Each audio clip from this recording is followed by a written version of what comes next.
solution gamma of the geodesic equations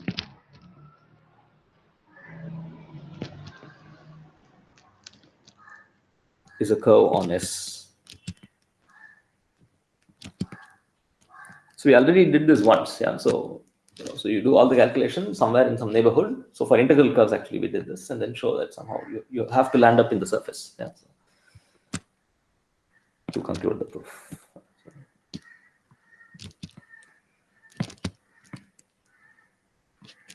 Perhaps maybe in another proof I'll just give the details if you want. So now, in view of this existence of geodesics through a given point and a given direction, let's revisit the third example, right? So that we looked at, example 3. So our surface was S2, great circles were geodesics.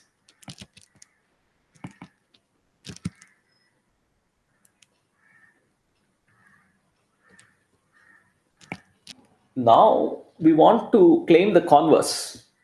Given any geodesic, we want to claim that it's a segment of a great circle. Right. So again, when I say great circles, I mean segments thereof. So it may not be the full. So let's try to see if we can say something about it now. So given a geodesic on the sphere, what can we say? The existence and uniqueness theorem tells us that. So geodesic gamma, let's give it a name. Consider. So okay, no, maybe I did not consider. So the existence and uniqueness result, the above theorem. This tells us that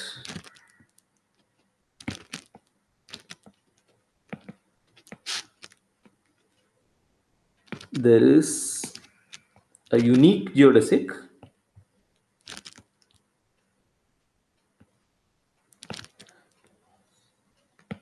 through gamma 0 and with velocity vector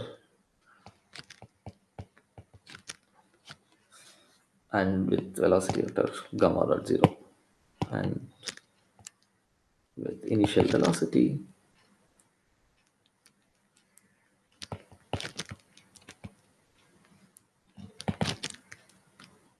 gamma dot 0 or gamma prime 0 and so on. So this of course lies on the tangent space there. This is of course R2 just for reference. Okay, so the existence theorem tells us that there is a unique geodesic. But on the other hand, what do we know? We are given a point P,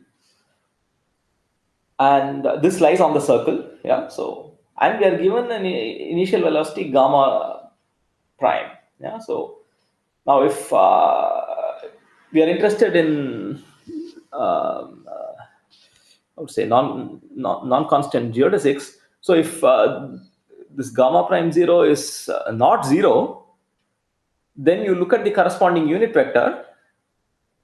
This gives you a point also on the sphere, and given 2 points on the sphere, there is a great circle passing through them, right? So, and we know that these are geodesics. So given this point and this velocity vector, so we view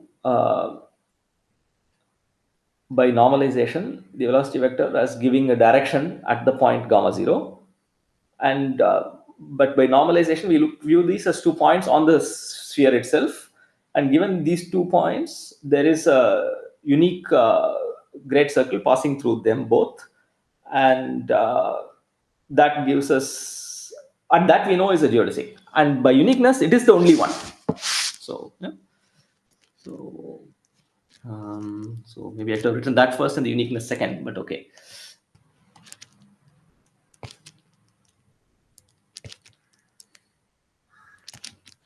So through so give so given comma 0 and gamma point 0 normalized,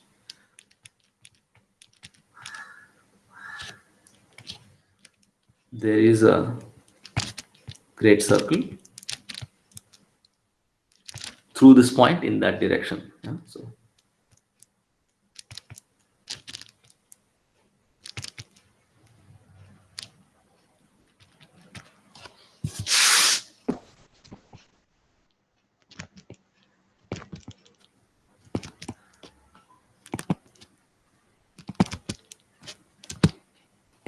you don't have to normalize. Yeah. So if you so there you have to avoid 0 and so on. But okay. So and we know that great circles are geodesics.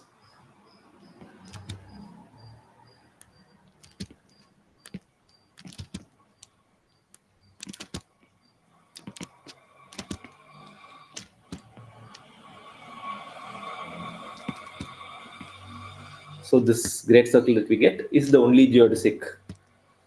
So we started with a geodesic there. Uh, we showed that given the initial point of the geodesic and the initial velocity, there is a unique one that the theorem assures us. On the other hand, we get a great circle with these two conditions, and great circles are geodesics, and by uniqueness, it has to be the only one. Yeah? So every geodesic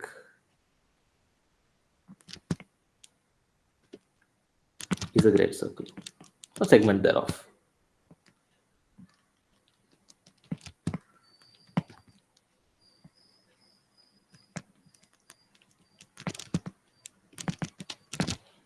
So it's probably a nice exercise to try an argument using existence uniqueness for the cylinder. Are the geodesics which we calculated for the cylinder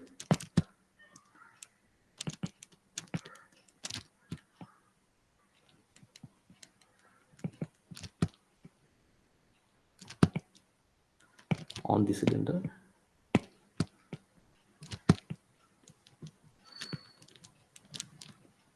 the only ones?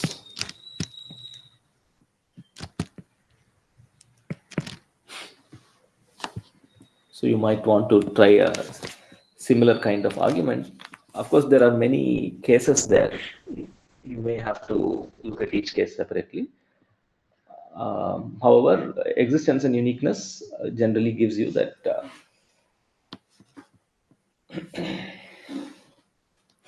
perhaps the list that you had in hand is complete. So there are no other geodesics. It is worth remarking here that all these in all these examples, the non-constant ones, even including the constant ones. So the perhaps I should say every non-constant.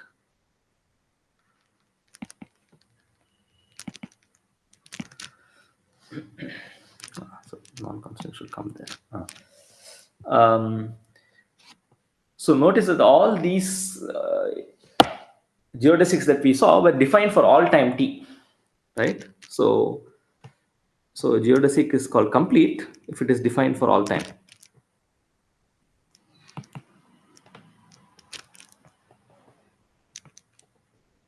Like a vector field. Yeah. So I didn't say anything about flows. Okay. So it's called complete if it is defined on all of R.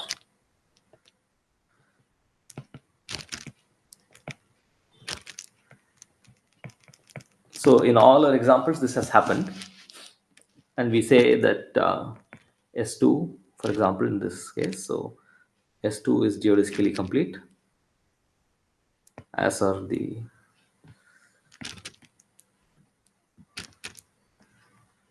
if all the geodesics are defined for all times. Yeah. So So, as are the other examples. Um, can one get a surface without completeness?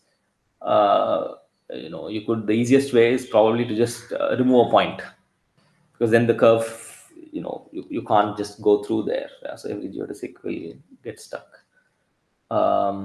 Okay, so perhaps a couple of words on reparameterizations. So this will lead us to the some remarks that I want to make. So reparameterization is merely, so you're given a curve. So let me write. So I'll make a bunch of remarks here. So you're given a curve gamma. So let's always consider the surface is our manifold. So, and you have a smooth curve, and you have a smooth map from some other interval I to the interval j. Then the composition with gamma with phi is called a reparameterization. This is a smooth map.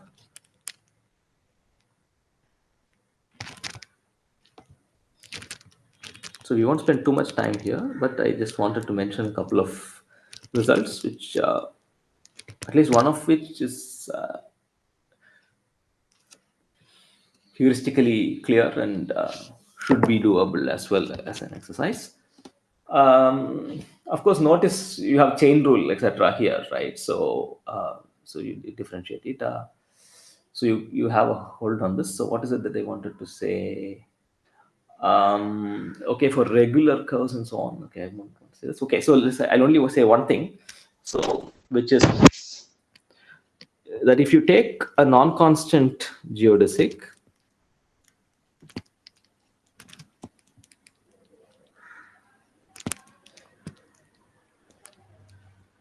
and a reparameterization of this, which is also a geodesic, so a reparameterization,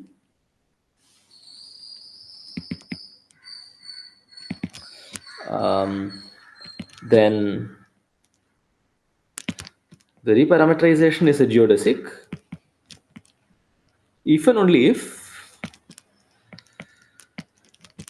it's a linear one.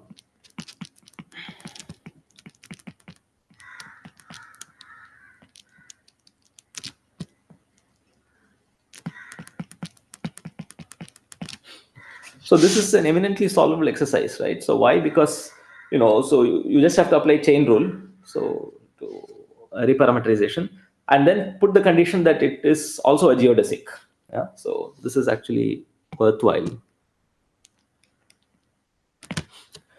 I mention it, however, for so this somehow gives you the sense that you can't. So geodesics in some way are delicate objects, right? Because you can't just arbitrarily reparameterize and still hope to get a geodesic.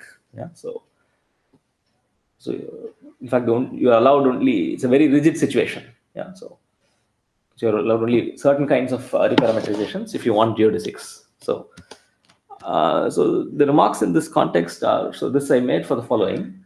So on a surface, more generally on a Riemannian manifold, we can consider two functionals. Yeah. So these are just remarks on uh, a surface and on an n surface. S more generally on a Riemannian manifold.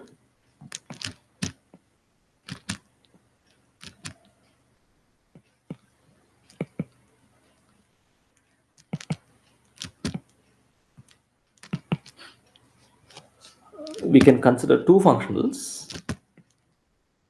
We consider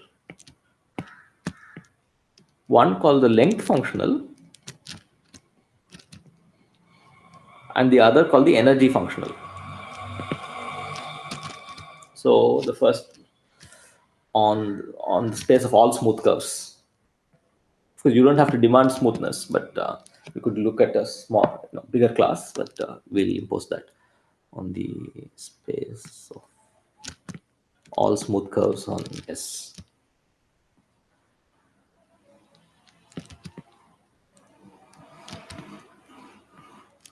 Of course, this is an infinite dimensional space, so you have a variational problem here which arises. So what are these functionals? One, as I mentioned, is the length functional.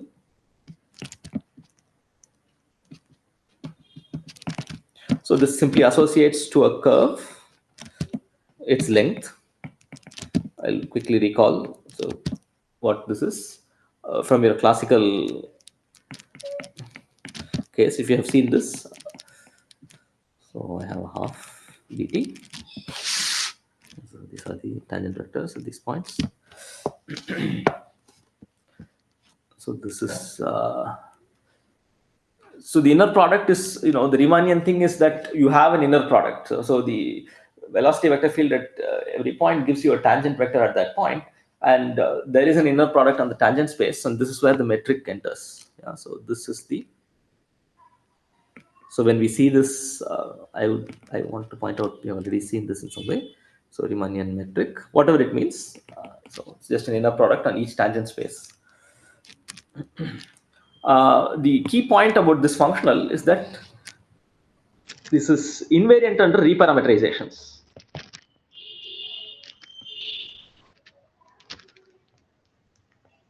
So in that sense, it is not a very,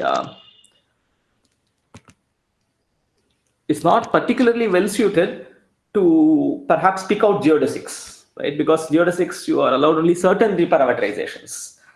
So this functional, this is just chain rule again, yeah. So this is again eminently checkable, yeah. So apply chain rule to the definition of the length, and you'll get this, yeah. So you get a Jacobian factor, and that should. So okay. Now the other functional is the energy functional. So what are the 2 points here? One, this is invariant under all reparameterizations. The other, of course, there is a square root. So calculating this might be sometimes trickier. So what we do is we look at the energy functional. This is roughly speaking the square of the length functional.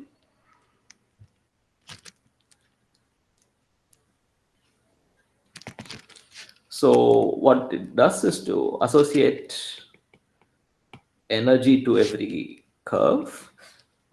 I mean, strictly speaking, this is the kinetic energy. So this is why there is a half here. So because the full energy will be potential plus kinetic. So it's so, and this is just without the square root dt. So this is not invariant under all the parameterizations. So not invariant under all reparameterizations. So it's a much more delicate object, and perhaps it has a better chance of picking out geodesics. However, of course, they are very simply related, right? So you can immediately apply Cauchy-Schwarz.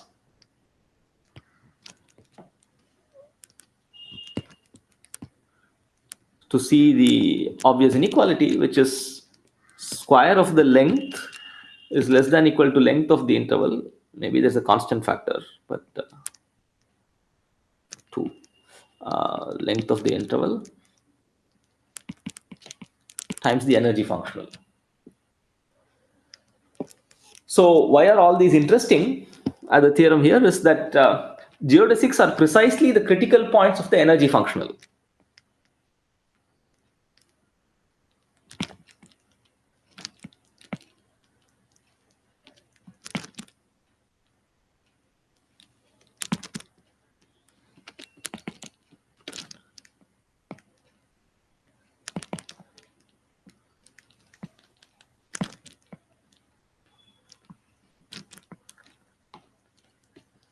Right, so that is one thing.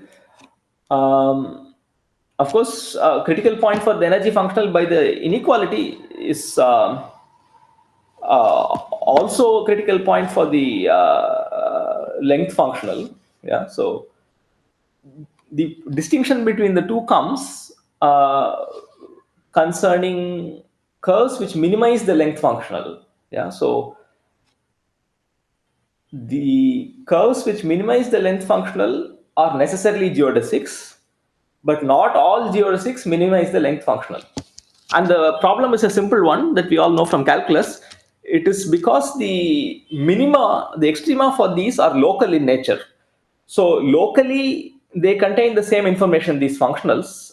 However, for geodesics, you need a global picture as to whether a geodesic minimizes a length or not. Yeah, so these may not add up to give you minimal length sometimes. Yeah, so it's a local nature of the maxima minima that gives rise to this phenomenon. So the statement I want to make is curves with minimize the length functional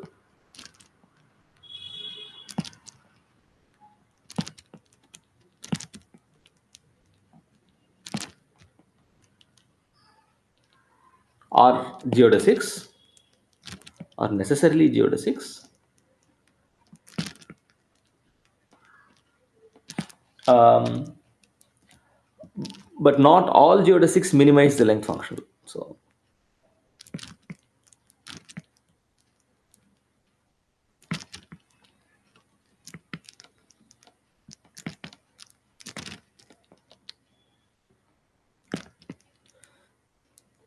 it's a case for power of analysis in geometry. Yeah, so these are variational problems on infinite dimensional spaces. Yeah, so the example, counterexample to the example to the claim that not all geodesics minimize the length functional is a simple one. So this is the picture that we had, which is why I tried to draw it.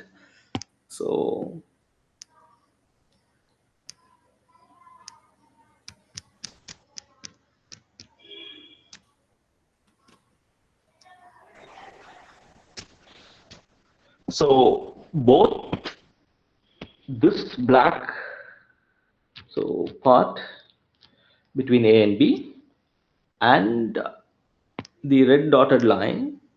So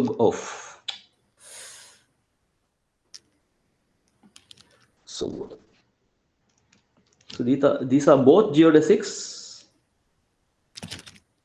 between A and B, joining A and B.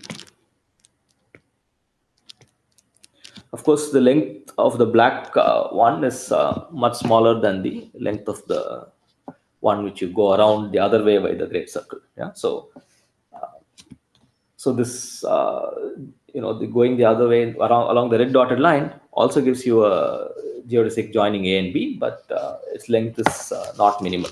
Yeah, okay, so that is all that I will say about geodesics. We go to a very related notion, and this is of parallel transport.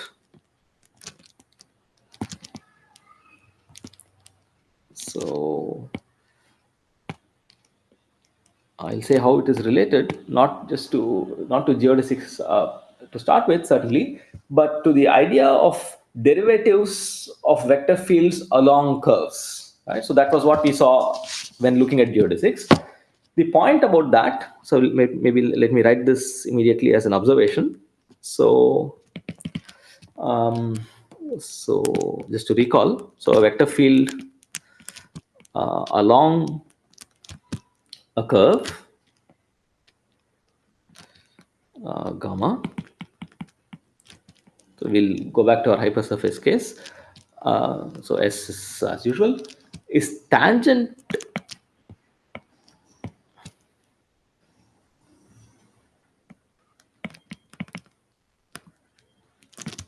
to S if you have to impose the further condition that xt actually belongs to the tangent space of the surface.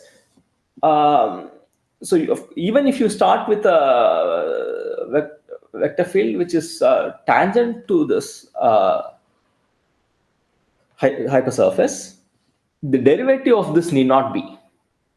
So as we defined, no, the derivative of the tangent vector field along the curve.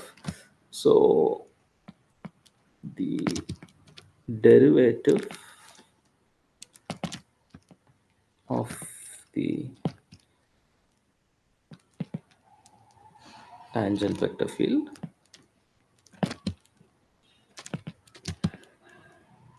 need not be.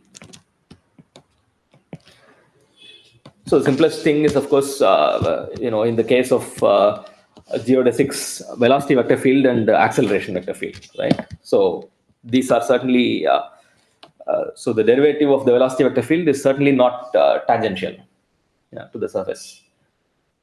So what is the idea now? The idea is to rectify this in some ways by introducing a new derivative, which is so the idea is a simple one. So you simply project the vector field onto the orthogonal. Look at the orthogonal projection of the vector field onto the tangent space. Yeah, so use the orthogonal projection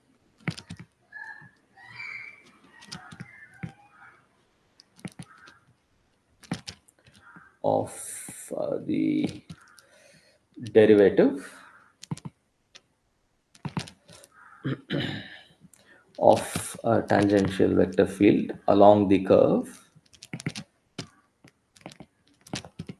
along gamma um, onto the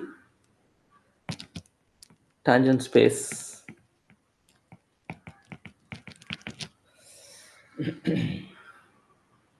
right. So and there I will use the last picture which I had copied for today, this one. So this is the usual orthogonal projection picture, and the device which does this for us will be called covariant differentiation or the covariant derivative. So this will lead us to the notion of covariant derivative.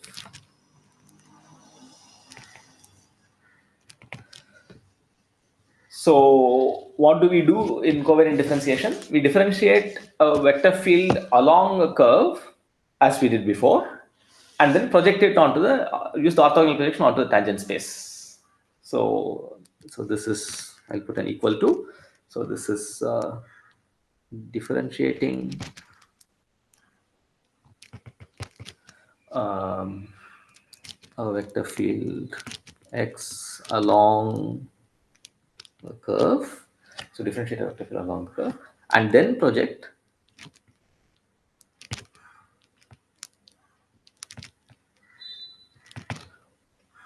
orthogonally on to the tangent space.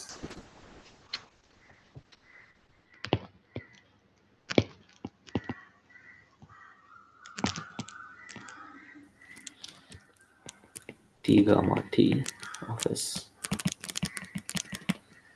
for every time. So we can write this out explicitly. So what do all these words mean? So so the setting is you are given an n surface, the usual stuff. The why I am repeating this is to say that so we want to take the vector field which is tangential in the first place. So curve in S, X is a smooth vector field which is tangential. So vector field along the curve, tangent to the surface.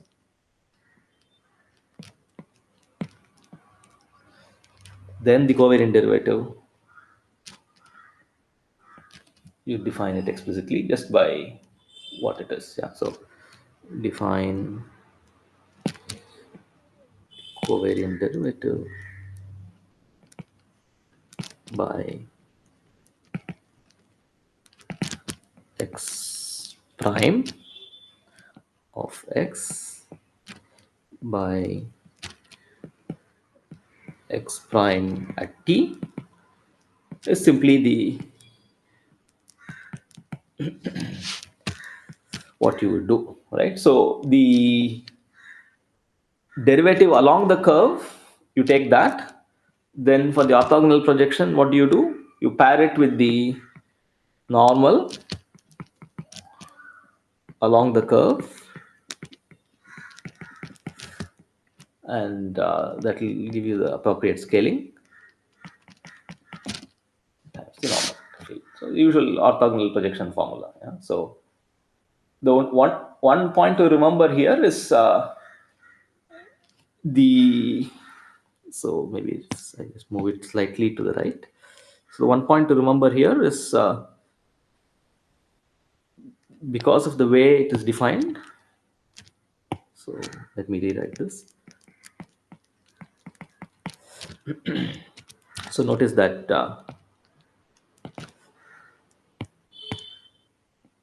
n here is actually an orientation. So the whether you take plus or minus, the choice is irrelevant here, because there are two factors, right? So inner product is bilinear, minus comes out, then there is another minus, so which leaves the same thing. So if it is plus, there is nothing happening. Yeah. So notice that the definition of the covariant derivative is independent of the uh, choice of sign, and so it depends only on the so how do I say this, is independent of the choice of n. So what is that? um, the covariant derivative is independent of the choice of n. Yeah, so there's only a choice up to sign. Yeah, so just read it off from the formula. Yeah. So let's look at a couple of properties of this. So properties of covariant derivatives.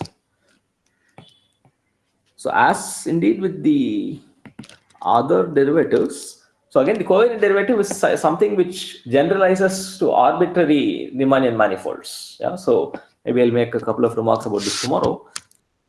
So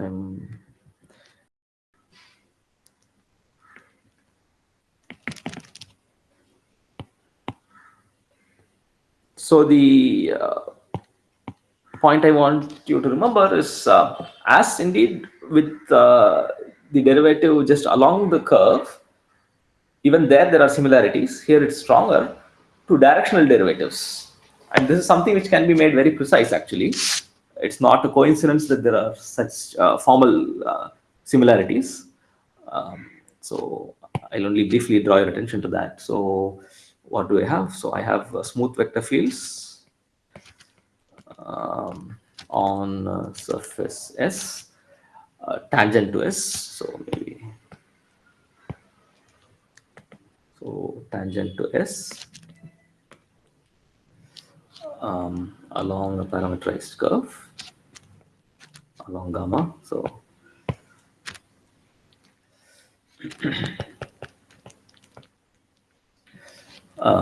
you take a smooth function along gamma, because recall that a function along gamma is just the function. Yeah. So now what are the properties? So one, as in the case of just the derivatives along the of vector fields along the curve, so plus these also follow pretty much from the definition of the usual derivatives. Yeah. So because everywhere we look at coordinates and then it's the usual derivative. So everything is along the curve. So along the curve, you have the usual derivatives. So, so the definitions of addition, multiplication by function, etc., are as before. So this is f prime x plus f x prime for pairings. So you get a smooth function. So the derivative prime here denoting on the left hand side the derivative of as a smooth function, usual d by dt. On the right hand side, prime will denote the covariant derivative.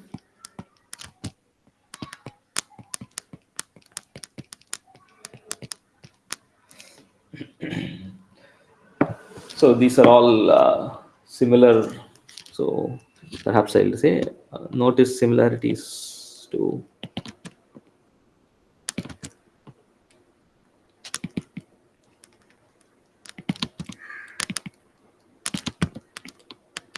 properties of differentiation of a vector field along a curve.